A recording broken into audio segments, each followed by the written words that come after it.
नमस्कार साथियों, analyser app में आपका स्वागत है। आबकारी आरक्षक का जो एग्जाम होने वाला है उस एग्जाम से संबंधित हिंदी के 50 एमसीक्यू जो कि बहुत महत्वपूर्ण है, तो हम लोग बहुत तेजी से चलेंगे और बहुत जल्दी से इसको कवर करने की कोशिश करेंगे। सबसे पहला प्रश्न कहता है कि मात्रा के आधार पर स्वर कितने प्रकार के होते हैं।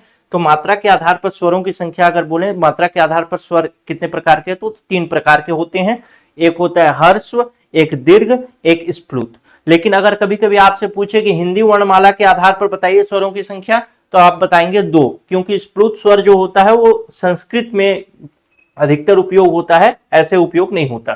ठीक है, चलिए दूसरा प्रश्न देखते हैं। निम्न में से कंठ वर्ण कौन सा है? ऐसा वर्ण जो कि कंठ से निकलता हो, तो इसका सही उत्तर हो जाएगा अ। आप बोल करके देखिएगा, ऑप्शन नंबर बी हो जाएगा। ठीक है, जैसे ई और ई तालव्य वर्ण है, उ ओष्ण वर्ण है। आंख की किरकिरी होने का मतलब क्या है? आंख की किरकिरी होने का अर्थ क्या है? तो इसका मतलब होता है ऑप्शन नंबर ए, अप्रिय लगना, यानी अच्छा नहीं लगना। ठीक है, क्वेश्चन नंबर 4 देखते हैं। क्वेश्चन नंबर 4 में निम्नलिखित में से कौन सा छंद दोहा का विपरीत छंद है? तो दोहा का विपरीत होता है सोरठा, जो कि इसमें नहीं दिया गया है। रोला, छप्पे, चौपाई दिया गया है, तो इसका ऑप्शन हो जाएगा इनमें से कोई नहीं। क्यों होता है विपरीत? तो दोहा मात्रिक अर्ध सम छंद है। इस छंद के विषम चरणों जैसे प्रथम और तृतीय में 13-13 मात्राएं होती हैं, तथा सम चरणों जिसमें दूसरा और चौथा आता है उसमें 11-11 मात्राएं होती है। दोहा छंद का ठीक उल्टा सोरठा छंद होता है, अतः सोरठा के में विषम चरणों यानी प्रथम और तृतीय में 11-11 मात्रा होगा और द्वितीय में चतुर्थ में 13-13 मात्रा होगा, इसीलिए दोहा का उल्टा है। क्वेश्चन नंबर 5 देखें। हिंदी शब्दकोश में अक्षर का क्रम किस वर्ण के बाद आता है? किस वर्ण के बाद अक्षर आता है? Question number 5। तो क्वेश्चन नंबर 5 का हो जाएगा अक्षर का वर्ण जो होता है वो अक्षत्र ज्ञान।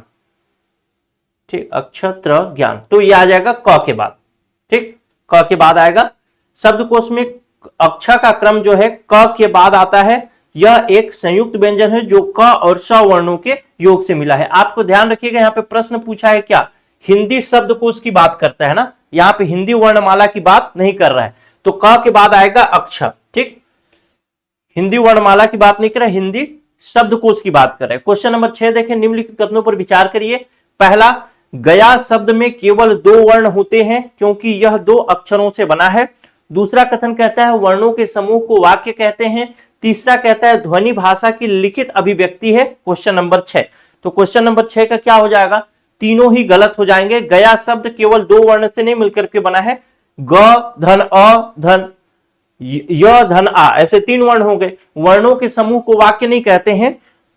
वाक्य मतलब अर्थपूर्ण वर्णों का समूह होना चाहिए, सॉरी शब्दों का समूह होना चाहिए। वर्णों के समूह को क्या बोलेंगे? तो वर्णमाला बोलेंगे।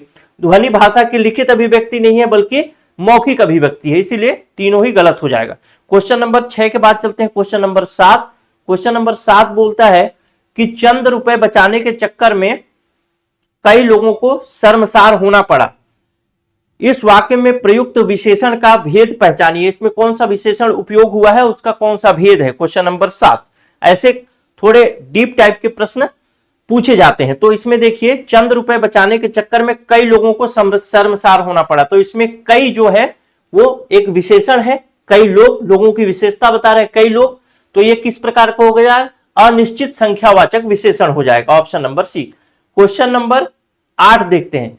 पढ़ रहा था, इसमें कौन सी क्रिया है?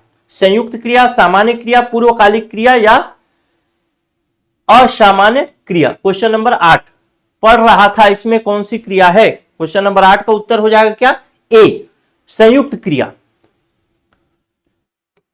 क्वेश्चन नंबर 9 देखें।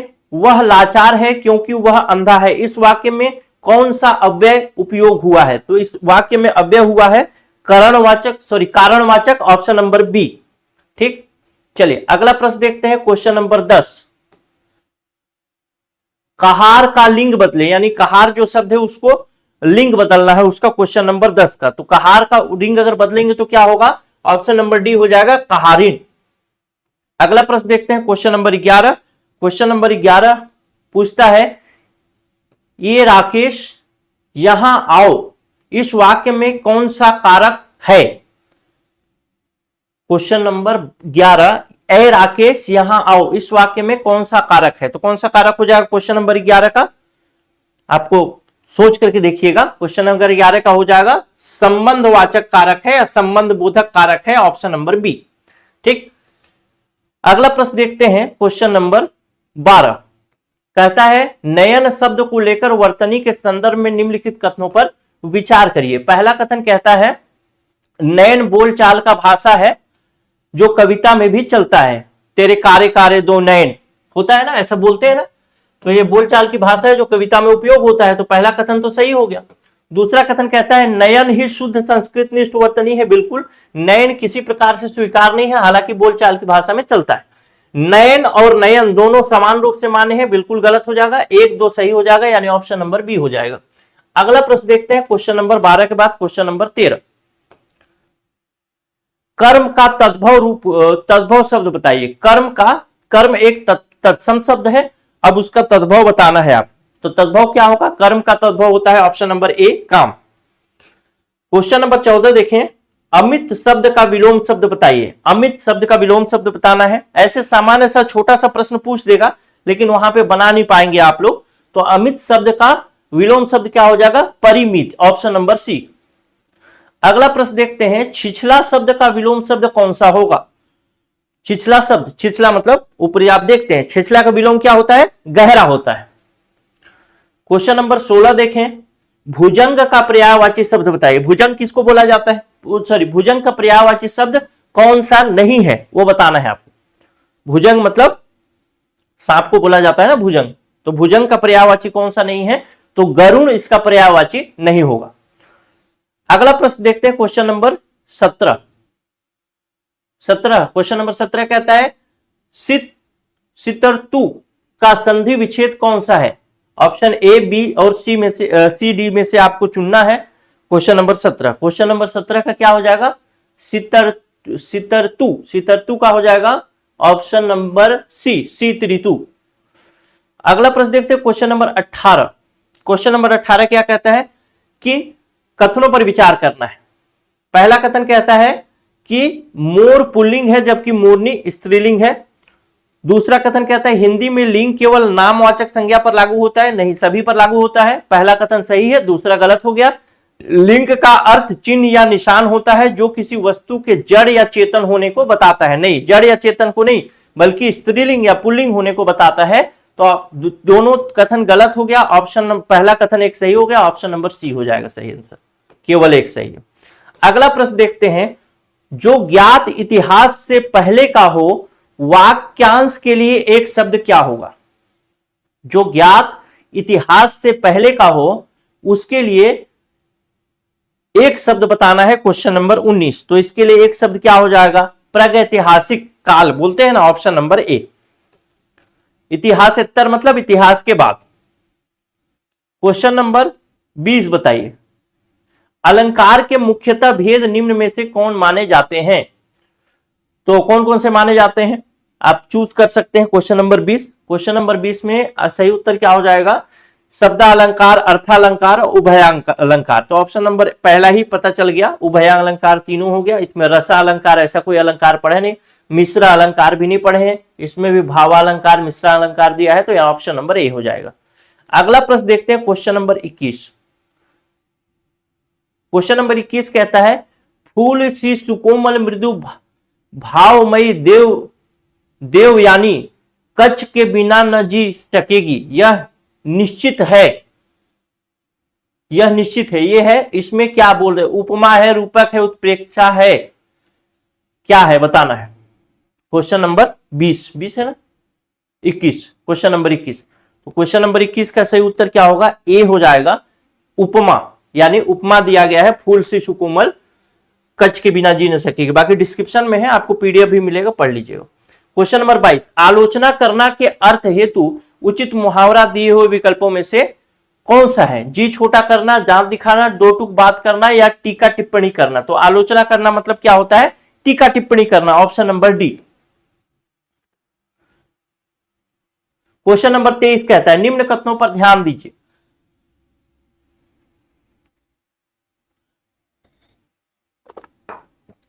क्वेश्चन नंबर 23, निम्न कथनों पर ध्यान दीजिए। पहला कथन कहता है मुख, नख और शिख ख अंत वाले पुल्लिंग तत्सम शब्द हैं, क्या ये सही है? तो हाँ, ये बिल्कुल सही है। ठीक। क्वेश्चन ऑप्शन कथन 2 कहता है शंख, दुख और सुख सभी पुल्लिंग है, बिल्कुल सही है। आश्चर्य, नृत्य, श्रवण स्त्रीलिंग शब्द है? नहीं, स्त्रीलिंग भाववाचक, स्त्रीलिंग शब्द है क्योंकि भाववाचक है, ऐसा नहीं है नृत्य भाववाचक थोड़ी है। तो क्या हो जाएगा? केवल 1 और 2 सही हो जाएगा, option number B. Question number 24 की बात करूं, क्वेश्चन नंबर 24 देखते हैं। लड़कों में लड़का, बूढ़ों में बूढ़ा, इस मुहावरे का अर्थ बताइए। कुशल खिलाड़ी होना, बहरूबिया होना, सभी के साथ खेलना या सर्वप्रिय होना। तो इसका सही उत्तर क्या हो जाएगा? लड़कों में लड़कों की तरह बात करेगा, बूढ़ों में बूढ़ों की तरह, यानी सर्वप्रिय होना। क्वेश्चन नंबर 25 देखें। का बरखा जब कृषि सुखाने, तब कहा जाता है जब कोई समय पर काम नहीं हो, समय को व्यर्थ गंवा दिया जाता है, समय का लाभ न उठाता हो या समय का पालन करता है। क्या होगा? क्वेश्चन नंबर 25 का हो जाएगा ऑप्शन नंबर ए। जब समय पर काम नहीं होता तो बोला जाता है ये कहावत कि का बरसा जब कृषि सुखाने। जिसकी लाठी उसकी भैंस, लोकोक्ति का सही अर्थ क्या होगा? ऑप्शन नंबर ए शक्तिशाली आदमी मूर्ख होता है, ऑप्शन बी शक्ति संपन्न आदमी अपना काम बना लेता है, ऑप्शन सी बुद्धि संपन्न आदमी अपना काम बना लेता है, या ऑप्शन नंबर डी बुद्धि संपन्न आदमी चालाक होता है। तो इसका मतलब क्या होगा? क्वेश्चन नंबर 26 का जिसकी लाठी उसकी भैंस मतलब शक्ति संपन्न आदमी अपना काम बना लेता है, option number B. Question number 27 देखें। निम्नलिखित वाक्यों में से अशुद्ध वाक्य पहचाना है। ठीक, निम्नलिखित वाक्यों में से अशुद्ध वाक्य पहचानिए। उसे जल्दी घर जाना था, मुझे वहां नहीं जाना है, वे लोग जा रहे हैं, पिता ने मेरे से कहा, पिता ने मेरे से कहा, यही गलत हो जाएगा, पिता ने मुझसे कहा होगा।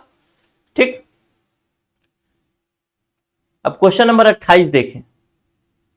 कहता है निम्नलिखित कथनों का विश्लेषण करें। उर्दू शब्दों में तफईल वजन की संज्ञा स्त्रीलिंग होती है। तस्वीर, तहसील, जागीर सभी पुल्लिंग शब्द हैं। तामील और तस्वीर विशेषण रूप में पुल्लिंग होते हैं। क्वेश्चन नंबर 28 है हिंदी का, लेकिन उसमें कहीं कहीं उर्दू का उपयोग होता है, इसलिए पूछा है। तो ऑप्शन नंबर केवल एक हो सही होगा। कथन उर्दू शब्दों में तफईल वजन की संज्ञाएं स्त्रीलिंग होती हैं। अगला प्रश्न देखते हैं, क्वेश्चन नंबर 29। वह व्यक्ति न्याय प्रिय था, वह व्यक्ति न्याय प्रिय था, वर्तनीगत त्रुटि सुधारना है। मतलब ये वर्तनी गलत लिखा है, कौन सा सही वर्तनी होगा वो बताना है। क्वेश्चन नंबर 29 तो हो जाएगा वह व्यक्त नहीं होगा, वह व्यक्ति छोटा ती होगा तो ये भी गलत है, वह व्यक्ति न्याय नहीं होगा तो गलत है, वह व्यक्ति न्याय प्रिय था, यानी ऑप्शन नंबर डी हो जाएगा। अगला प्रश्न देखते हैं, क्वेश्चन नंबर 30। दिए गए 4 वाक्यों में से केवल एक हिंदी व्याकरण वाक्य रचना के अनुसार शुद्ध नहीं है, सही विकल्प का चुनाव करिए, यानी कौन सा अशुद्ध है वो बताना है क्वेश्चन नंबर 30 के लिए। तो देखते हैं, कभी ना कभी तो सच बाहर आना ही था, ये बिल्कुल सही है। दूसरा कथन देखें, जरूरत से ज्यादा खर्च करना दरिद्रता को निमंत्रण देने जैसा है, बिल्कुल सही है। ऐसा नहीं था कि उसने पहले कभी झूठ ना बोला हो, जिसकी जितनी मर्जी हो उतना दान दे सकता है। तो ऑप्शन नंबर सी गलत हो जाएगा।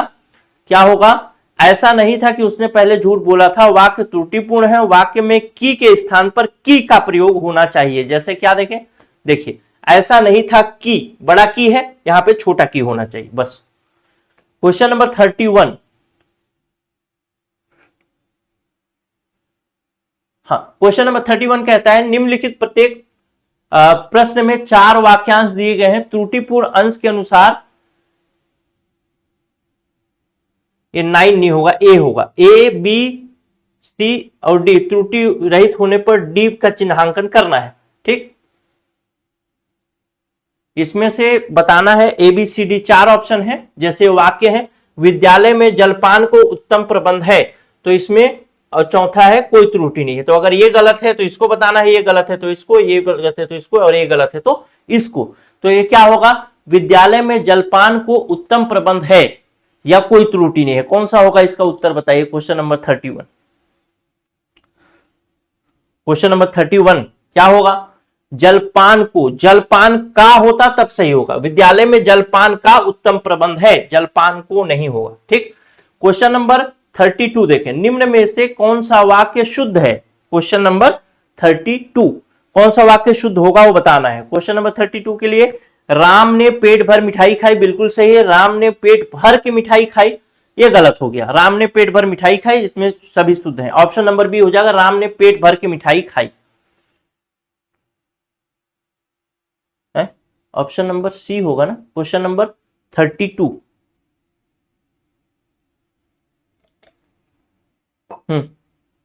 राम ने पेट भर मिठाई खाई, राम ने पेट भर मिठाई खाई, हाँ ऑप्शन नंबर सी होगा। राम ने पेट भर मिठाई खाई वाक्य में शुद्ध है, शेष सभी विकल्प अशुद्ध हैं। अच्छा, शुद्ध ढूंढना, ठीक।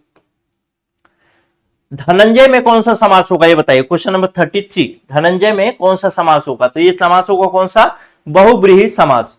क्वेश्चन नंबर 34 देखिए, पुलिस अंग्रेजी शब्द हिंदी में केवल स्त्रीलिंग के रूप में प्रयोग किया जाता है।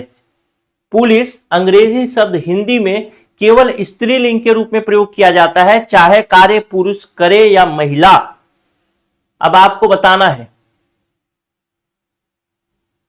अच्छा, ये दो कथन है यार, यहां पे गलत बना दिया। ये पहला कथन है और यहां से ये वाला यहां से काट दीजिए, यहां से दूसरा कथन। पहला कथन होगा, पुलिस अंग्रेजी शब्द हिंदी में, पुलिस जो अंग्रेजी शब्द इसको हिंदी में केवल स्त्रीलिंग के लिए प्रयोग किया जाता है, चाहे कार्य पुरुष करे या महिला। तो इसमें क्या हो जाएगा? दोनों ही गलत हो जाएगा। तीन कथन था, कहां गया? इसको हटा दीजिए। चलिए, तीन कथन वाला था, कहीं गलती से डल गया है। क्वेश्चन नंबर 34 एलिमिनेट हो गया। ठीक। चलिए क्वेश्चन नंबर 35 देखें, निम्नलिखित वाक्यों को सरल वाक्य में परिवर्तित कीजिए। उसने कहा कि मैं विदेशी हूं, उसने कहा कि मैं विदेशी हूं। दिए वाक्य में परिवर्तन संभव नहीं है। उसने अपने आप को विदेशी बताया, उसने अपने आप विदेशी बताया, वह बोला कि वह विदेशी है। सरल वाक्य में बताया है, बताना है कौन सा होगा 35 का। तो 35 का हो जाएगा बी, उसने अपने आप को विदेशी बताया, option number B. Question number 36 देखिए, प्लेटो प्रत्ययवादी या आत्मावादी दार्शनिक थे। प्रस्तुत वाक्य में त्रुटिवाचक शब्द कौन सा है? दार्शनिक, प्लेटो, प्रत्ययवादी या आत्मावादी। Question number 36। तो सबसे अगर देखें तो कौन सा होगा? ऑप्शन नंबर ए ही गलत हो जाएगा। दार्शनिक यहां पे लिखा गया है, जबकि दार्शनिक वैसे नहीं लिखा जाता, दार्शनिक में छोटा नी होता है। ठीक है, यहां पे क्या लिखा है? बड़ा नी लिखा है, इसीलिए। क्वेश्चन नंबर 37, दिए गए शब्दों में से तत्सम शब्द का चयन करना है। गाय, गो, गे या गया। क्वेश्चन नंबर 37, तो क्या होगा 37 का? 37 का ए हो जाएगा। तत्सम शब्द की अगर बात कर रहा है तो गाय हो जाएगा। क्वेश्चन नंबर 38, राधा कृष्णन खाली स्थान स्वाध्याय दिए गए विकल्पों में से रिक्त स्थान के विकल्पों का चयन कर पूर्ण वाक्य करना है। यानी यहां पे कौन सा शब्द आएगा वो बताना है। राधा कृष्णन के बाद यहां पे कौन सा शब्द आएगा और यहां पे कौन सा शब्द आएगा, बताइए। एक बार सोच करके देखिए। क्वेश्चन नंबर 38 के लिए क्या होगा, देखते। राधा कृष्णन क्या होगा? हमेशा करता है, करता है नहीं, ये सम्मान नहीं दे रहा है इसलिए गलत। हमेशा करती है, राधा कृष्णन पुरुष है तो करती है हो नहीं सकता। हमेशा करते हैं ये हो सकता है, या फिर ये करते थे हो सकता है। लेकिन ये चूंकि भूतकाल का वाक्य है, क्योंकि राधा कृष्णन जो उपराष्ट्रपति थे उन्हीं की बात हो रही है, तो ये भूतकाल का वाक्य है, तो ये हो जाएगा ऑप्शन नंबर बी, क्योंकि हमेशा यहां आ जाएगा और करते थे यहां आ जाएगा। ठीक है, तो ये हो जाएगा ऑप्शन नंबर बी। अब देखते हैं क्वेश्चन नंबर 39। क्वेश्चन नंबर 39 कहता है, प्रत्येक खाली स्थान सिखाता है कि आपस में खाली स्थान रहो। दिए गए विकल्प में से सही रिक्त स्थानों के लिए सही का चयन करते हो। यानी इसमें से कोई एक चयन करना है और यहां पे भरना है, जैसे अभी भरा था राधा कृष्णन वाला। 39 का भर के देखिए एक बार। क्या हो जाएगा, यहां पे आ जाएगा धर्म, सभी धर्म, और यहां पे आ जाएगा भाईचारे, तो हो जाएगा ऑप्शन नंबर ए। अगला प्रश्न देखते हैं, क्वेश्चन नंबर 39 के बाद 40, वचन के स्वरूप को लेकर विचार करना है। क्वेश्चन नंबर 40, वचन के स्वरूप को लेकर के विचार करना है। ठीक, वचन को ध्यान में रख करके विचार करना है और बताना है। क्वेश्चन नंबर 40 का उत्तर कहता है, पहला कथन कहता है हाथी जंगल में था, इसमें था जो है क्रिया एक वचन में है, एक वचन के अनुसार है। दूसरा कहता है गाय घास खा रही है, क्रिया स्त्रीलिंग है और बहुवचन है। ठीक, तो गाय यहां पे आ गया तो घास खा रही है तो बहुवचन हो ही गया, और गाय स्त्रीलिंग अपने आप में है, और रही है बिल्कुल सही है, स्त्रीलिंग हो गया। बच्ची आई, वचन बहुवचन है क्योंकि बच्ची में ई प्रत्यय है, नहीं, बच्ची आई मतलब एक बच्ची की बात कर रहा है तो एक वचन होगा, तो कथन 3 गलत हो जाएगा। कथन 3 अगर गलत होता है तो कौन सा सही होगा, कि एक क्या है, हाथी जंगल में था, इसमें था क्रिया एक वचन के अनुसार है, तो 1 और 2 सही हो जाएगा, यानी ऑप्शन नंबर बी। ऐसे प्रश्न भी आपसे पूछ सकता है, ध्यान रखिएगा, इसीलिए मैंने इसको डलवाया है, कथन वाले। आजकल व्यापम कथन वाले प्रश्न बहुत ध्यान दे रहा है। क्वेश्चन नंबर 41 देखिए, महाराष्ट्र में गणेश उत्सव की खाली स्थान व गौरवशाली खाली स्थान रही है। दिए गए विकल्प में से उचित वाक्य, उचित शब्द का चयन करना है, यहां रखना है और यहां रखना है, बताना है कौन सा आएगा इसमें, बताइए। 41 का यहां बताइए और यहां कौन सा आएगा। क्वेश्चन नंबर 41 का क्या आ जाएगा, उन्नतशील रूप नहीं, कर्ज नहीं, वैभवशाली और परंपरा। यहां पे वैभवशाली आएगा,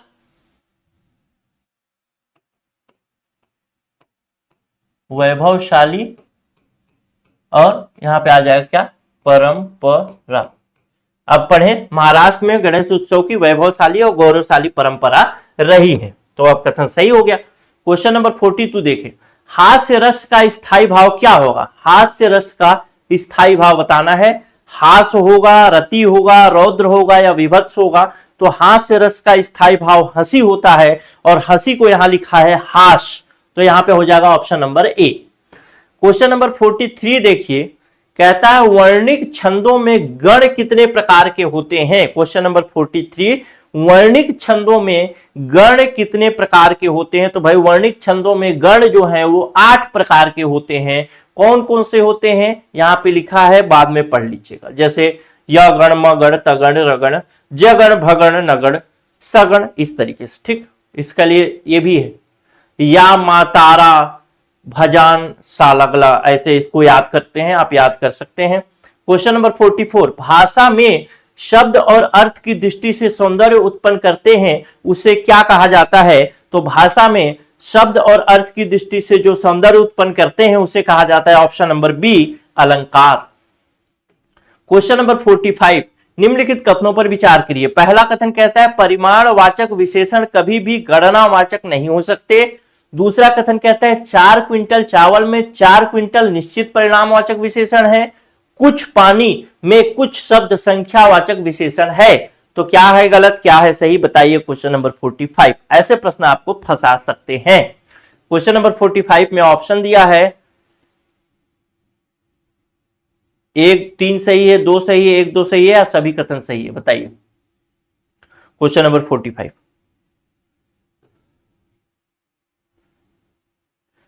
परिमाणवाचक विशेषण कभी भी गणनावाचक नहीं हो सकते, तो ये तो सही है, परिमाण बता रहा है तो गणना क्यों बताएगा। दूसरा 4 क्विंटल चावल में 4 क्विंटल जो है निश्चित परिमाणवाचक बता रहा है, बिल्कुल सही बता रहा है।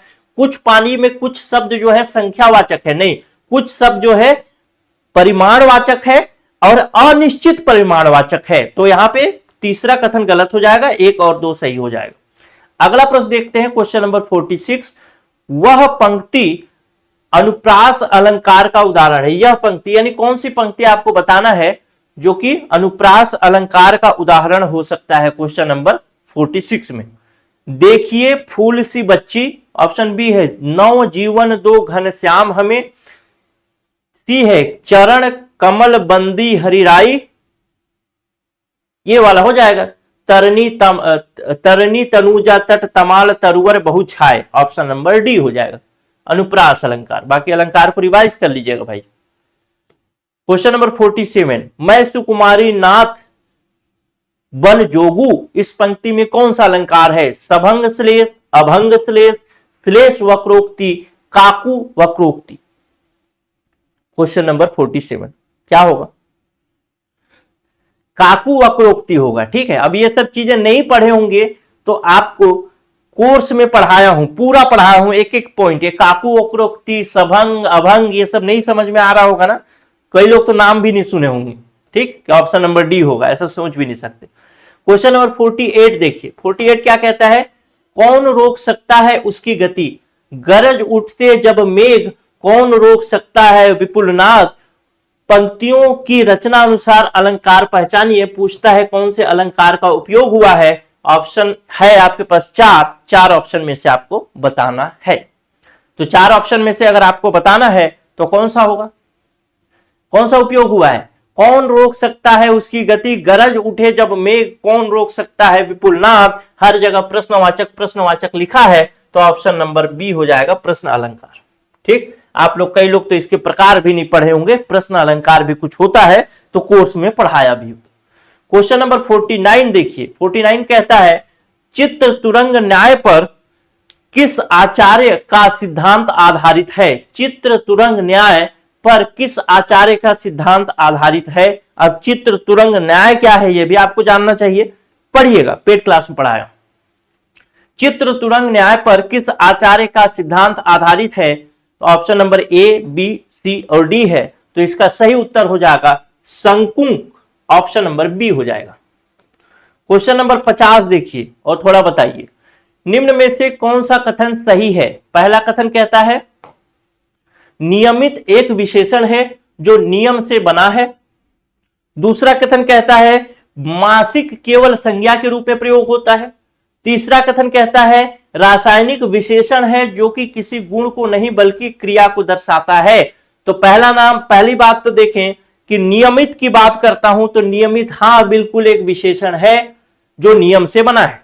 मासिक केवल संज्ञा के रूप में उपयोग होता है, नहीं, विशेषण के रूप में भी उपयोग होता है और कई जगहों पे उपयोग होता है, केवल नहीं होता संज्ञा के रूप में। ठीक, केवल की वजह से गलत हो गया। रासायनिक विशेषण है, रासायनिक विशेषण है जो किसी गुण को नहीं बल्कि क्रिया को दर्शाता है, यह भी गलत हो जाएगा। कथन 3 यानी एक केवल सही हो जाएगा, ऑप्शन नंबर सी हो जाएगा इसका सही उत्तर। ठीक, रासायनिक विशेषण है और यह पदार्थ या प्रक्रिया प्रकृति को दर्शाता है, क्रिया को नहीं दर्शाता। ठीक, अब एक चीज और बता दूं आप लोगों से, आप लोग अगर चाहें तो आबकारी आरक्षक का टेस्ट सीरीज उपलब्ध है हमारे यहाँ, जो कि बहुत कम फीस में है और इसमें बहुत सारे चीजों को, क्वालिटी वाले क्वेश्चन कवर किए गए हैं, जो कि आप देख करके आपको अच्छा लगेगा और बना करके और भी मजा आने वाला है। इसमें टोटल 12 टेस्ट आपको दिया जा रहा है जिसका प्राइस मात्र 14 रुपए है। तो आप चाहें तो इस कोर्स को, टेस्ट सीरीज को ज्वाइन कर सकते हैं। अगर ज्वाइन करना चाहते हैं आप तो आपको कुछ नहीं करना, बहुत आसान है। आसान क्या है, प्ले स्टोर से जाना है, द एनालाइजर ऐप डाउनलोड करना है और वहां से आप इसको खरीद सकते हैं 14 रुपए का पेमेंट करके। 12 टेस्ट कंप्लीट, 12 टेस्ट आपको इसमें मिलने वाले हैं। और एक बात और बता दूं, अगर आप लोगों को आबकारी आरक्षक का कोर्स ज्वाइन करना है, क्वेश्चन नहीं बन रहा है, तो अभी भी समय है, 499 का पेमेंट होगा। ऐप से भी पेमेंट कर सकते हैं या फिर इस नंबर पे व्हाट्सएप कर लीजिएगा और वहां से पेमेंट कर लीजिएगा और उसके बाद कोर्स एक्टिवेट कराइए, पढ़िए, क्योंकि ऐसे ऐसे प्रश्न आपको देखने को मिलेंगे। और अगर आप इस वीडियो का पीडीएफ चाहते हैं, अगर पीडीएफ चाहते हैं तो पीडीएफ के लिए टेलीग्राम लिंक दिया गया है, टेलीग्राम चैनल का लिंक दिया गया है, वहां से जुड़िए। और एक व्हाट्सएप ग्रुप है आबकारी के लिए, आप उस व्हाट्सएप ग्रुप में भी जुड़ सकते हैं, उसका भी लिंक डिस्क्रिप्शन में दिया गया है, ऐप का लिंक भी डिस्क्रिप्शन में दिया गया है। तो जाइए अपनी तैयारी को बेहतर बनाइए। ठीक है, पीडीएफ के लिए टेलीग्राम में जुड़िए, अपडेट के लिए व्हाट्सएप में जुड़िए और साथ ही अगर आपको ये टेस्ट लेना है, टेस्ट तो लेना ही चाहिए, 14 रुपए का है, 12 टेस्ट कोई बहुत महंगा भी नहीं है, तो टेस्ट तो लीजिए। और अगर किसी को डर लग रहा है या लग रहा है कि नहीं मुझे तैयारी करनी है, कहीं पे चूक रहा हूं, तो वो जरूर कोर्स भी ले लीजिए, क्योंकि कोर्स भी 499 का है और उसमें पीडीएफ भी आपको मिलेगा। नमस्कार, जय हिंद।